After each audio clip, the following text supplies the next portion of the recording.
All right, Charles, we'll just wait for a few other people to come in. This is Ashley Buckle from Materials Exchange and Charles De La Torre with Industrial Forest Products. I, Charles, I'd say arguably two of the sharpest minds in the industry uh, on this call.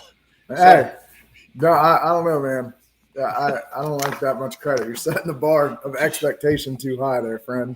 what did my dad always say? Sharp as a marble, right? There it is. I never knew what he meant like that. So we do this show every Monday. Cutting Edge. Want to talk a little bit about the market, especially in the Southeast. Talk a little bit about the market that Charles deals with and his expanding company. So Charles and I were talking a little bit before this call about, and he mentioned touch and go. Like last week was really interesting, Charles, because we came into the week Monday reading all this social media from different people about how mills are just moving stuff, moving stuff, moving stuff, and they still are. But I think kind of some of these premiums over quote unquote print maybe are starting to pull back a little bit. What's your thought there that you saw last week and coming into this week? Not to be cliche, but I think you hit the nail on the head. There was a lot of confidence to demand those premiums over the past couple of weeks, and that confidence, at least in 2 to 6 and wider, outside of your pre-cut studs, is pretty evident in all species across the board, definitely. Yeah. So, but 4 inch the narrows, even like we've got a lot of Except bids. I would. The only exception to that is 2x8. Is what I was. Yeah. That was one thing I was going to add, because a lot of people are ripping 2x8 and value adding it to a 2 or 4, because even a number 3 2 or 4, you're still getting 600 plus. Yeah, for sure. For So it. I will say the one thing we saw a little bit more mill logins in the last 5 trading days than there were before. So that means incoming calls have probably slowed down, and now people are trying to go out and find the market because heck, let's be honest, everybody was liking the prices they were getting. I'm guessing. I think that's an understatement, especially after what happened in the preceding 90 days, and everything kind of falling off the way it did. It was a refresher. I think it brought a lot more a lot more excitement back into the market, and an opportunity for people to, I guess, recapture some of the profitability that may have lost that on wood that was sitting on the ground, whether unsold wood. Let's say that. Absolutely. Now, so let's talk a little bit about panels. I'm seeing some more show up plywood OSB on our platform to buy and to sell. So that's still a fluid market, right? Very fluid. I think plywood has obviously kind of shown a little bit of softness across the board, and you've mentioned a couple times of some Brazilian players putting some product on MX.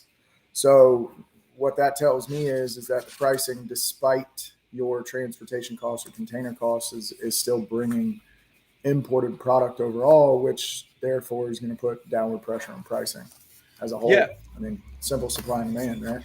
So it's crazy. In the last 2 weeks, I've seen there's more euros showing up in lumber too on our platform, whereas everybody in some of the interesting items we're seeing. So we've got 18s and 20s and 2x6 euro listed on our platform. I haven't seen that. I haven't seen that before, but it's European 18s and 20s 2x6 being listed on the platform.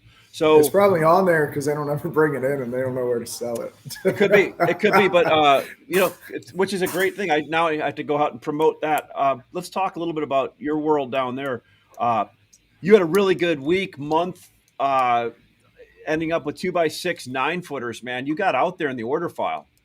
Yeah, I mean, we're sold out through November, probably through the middle of the second week of December right now, and we don't like to sell it further than that for a lot of reasons. You have obviously the labor issue, but you also have things that can go wrong, and then all of a sudden you're kind of setting yourself up for failure, overloading the boat. It's not really a position we like to put ourselves in. Yeah, what? Tell me a little bit about some different species plays potentially and other items. 104 and 5/8 and the spruce. Is that still? Is there anything there right now, or between pine and spruce? Is that a good thing to look at, or is? I mean, 2 to 6 is obviously still there. I don't think, we talk about things easing up and product kind of appearing out of nowhere, right? But 2 to 6 104 studs really haven't done that. So it puts an opportunity kind of in our lap to go out and sell into the market and create the order file that we've created on the Southern Yellow Pine species. Now, as far as 2 to 4, and I think you and I touched on it last week, that opportunity or opportunistic buy has been kind of lackluster through all this. Yeah, yeah, it has been, and I think that's because those 2x4, 104 and 5/8 and the spruce have just stayed low enough to not, and the 4-inch pine is just going crazy, right? With the truss builders and all that kind of stuff. Yeah, I mean, it has a lot to do with it. I mean, those guys are. One thing I heard last week that I was, everybody's kind of had conversations about it, but hasn't really put pen to paper to understand what that demand spike or curve could be once some of your truss guys finally got plates. And that bottleneck as a whole was released. Once that happened, I think that's part of the reason why you've seen 2x4 Southern Yellow Pine just completely shoot through the moon. Number one, but number two, it's also a scenario to where how quick can you get it? Because every 200 miles there's a Southern Yellow Pine mill. Yeah. And if you have people that are still open to different species and there's time constraints, that's going to play into it too. And the fact that, once again, you have mills that are value adding their raw material from 2x8s to 2x4s, and it's creating a situation to where that demand can be met more fluidly than it is pretty much all of 21. Let's switch over to a different user. These shed trim builders that you service the heck out of and do a good job on it.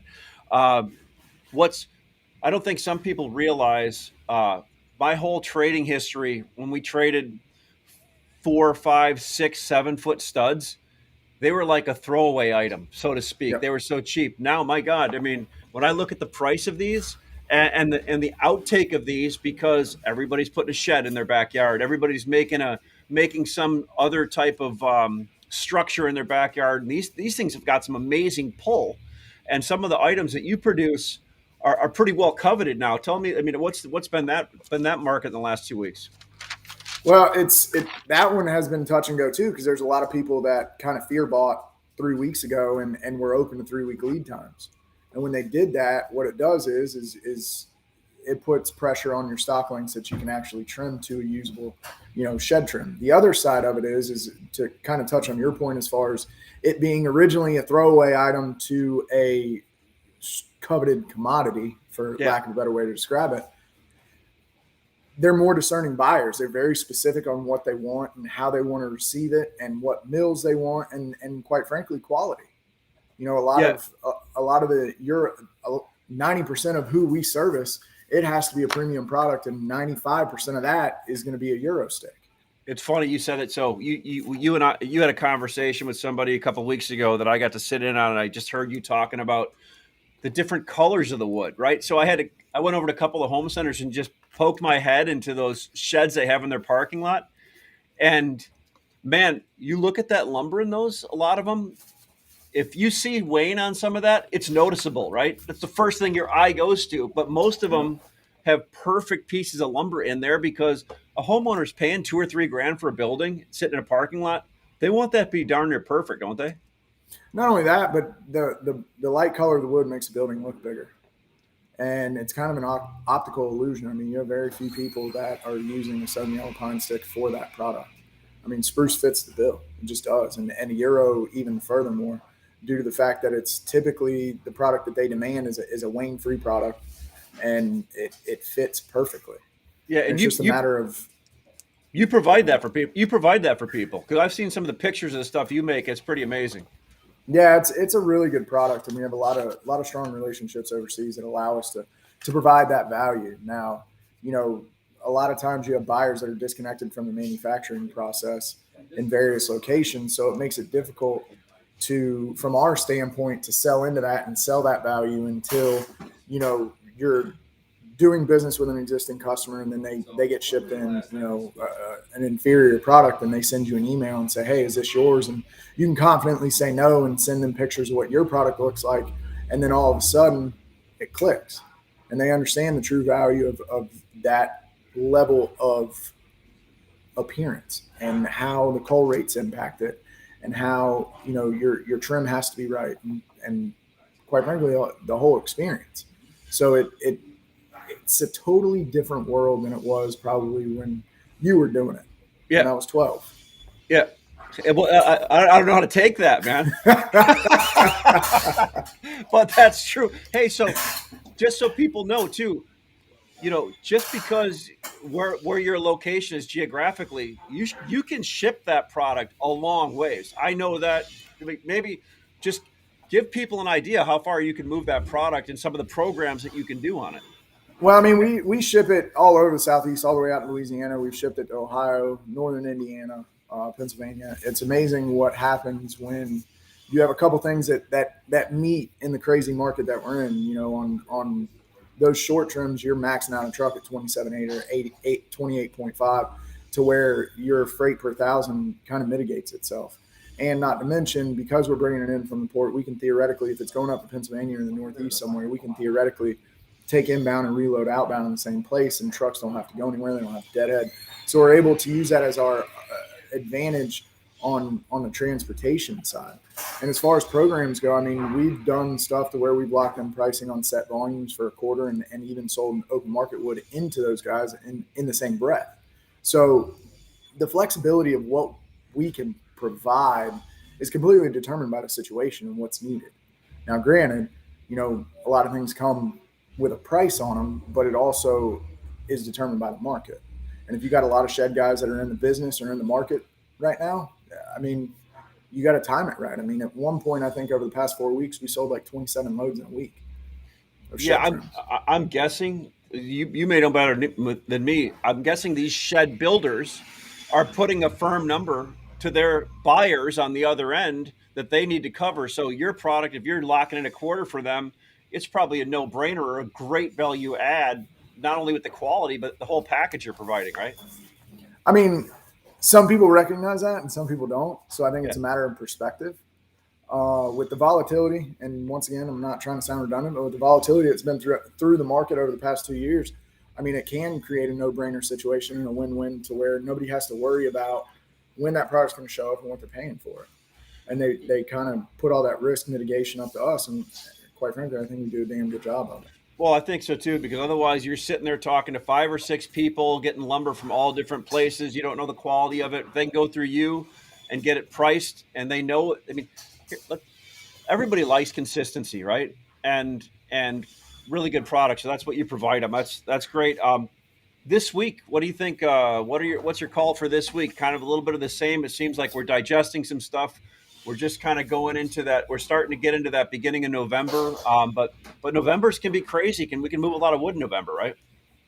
Yeah, especially the first part of November. I think, if you look at what's happened, even a 24, 36-month window, I mean, November, the first 2 weeks of November get a little crazy because you got Thanksgiving holidays that extend themselves out. I mean, you got the whole week of Thanksgiving, and you have buyers that are leaving on Wednesdays or Thursdays so they can have a week and a half off. So they got to make sure that they're covered, and especially with the transportation bottlenecks, it could be a real issue. Yeah, I mean, we're going through that right now, talking to people. Prompt wood. I mean, I think the worst part is baked in. Knock on wood, of the transportation problems. But it seems like some of the lanes are starting to open up again. I wanted to throw your contact information up there so people can see it, so they can get a hold of you, so you can move some of these stud trims to people and shed trims and try it out. So this is on private chat. Can somebody throw that up there on the public one? There we go. So C. De La Torre at ifpwood.com. So you want to talk to Charles or Mitch if they call you, right? Mitchell. Mitchell. Some people call him Michelle. It depends on the day, but he's a hell of an asset. I mean, he really is. That's they don't call him Michelle. And as far as shed trims go, he knows that as well I do or better. So gotcha. He's definitely the right guy to talk to. Right on. Well, that's cool. I don't think I've talked to Mitchell too many times, but looking forward to in the future here. Hey, we're 20 minutes into it. I know what are you running in the background? I hear something going through the saws right now. We're running a bunch of Southern Yellow Pine studs so we can stay caught up. Oh, right on. Okay. So, I mean, we're about to be on a big run of 72s as far as shed trims go, and we're cutting. Right now, we'll be on 2x6 104s in Southern Yellow Pine, and number 2 or better probably for the next on one line for the next 5-6 weeks. Well, very cool. Well, I appreciate it, Charles. Just so everybody knows, Charles Charles can pretty much run any trim of any species that you want in the Southeast there, but don't think that where he's at he can't hit a lot of different areas. Like he said, he's shipping all the way to northern Indiana. That's a long damn ways when I look at a map here, Charles. And that's using my old brain that doesn't function well. I mean, you look at it as the crow flies. Yeah, I do, man. I do. All right. Well, listen, you have a good week. I look forward to talking to you, and come to mxlumber.com and look at what Charles has to offer on our platform. Call Charles, ask him for the different solutions he has on the shed trims and on the multifamily trims. He's doing a lot of things that he can run around circles around these big people that have 10 layers of management, right? So make sure you give him a call and put him in your rotation. Talk to you soon. Yes, sir. Bye. All right. You bet.